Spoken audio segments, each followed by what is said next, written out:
करवीर पोलिसांची धडाकेबाज कारवाई. बाईकच्या पॅनेलमध्ये लपवलेला गावठी रिव्हॉल्वर जप्त. आरोपी गजाआड. कोल्हापूर.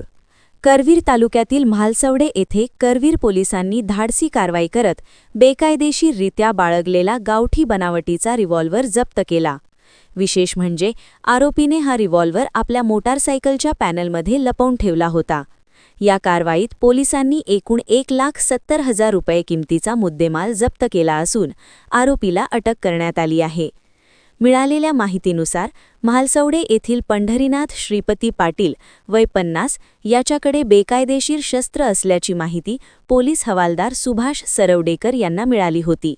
त्यानुसार पोलिसांनी आरोपीवर गुप्त पाळत ठेवून सापळा रचला. त्यानंतर आरोपीच्या घरासमोरील त्याची hero I smart MH09 DR 7300 motorcycle तपासली असता उजव्या बाजूच्या पॅनेलमध्ये लपवलेला 6 राऊंड सिलेंडर असलेला गावठी रिव्हॉल्वर आढळून आला. या कारवाईत गावठी रिव्हॉल्वर 1,10,000 रुपये व मोटारसायकल 60,000 रुपये असा एकूण 1,70,000 रुपये किमतीचा मुद्देमाल जप्त करण्यात आला.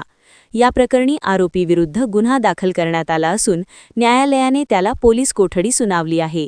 ही कारवाई परिवीक्षाधीन IPS आरांक्षा यादव, पोलीस निरीक्षक किशोर शिंदे तसेच त्यांच्या पथकाने केली. प्रतिनिधी मुरलीधर कांबळे, कोल्हापूर.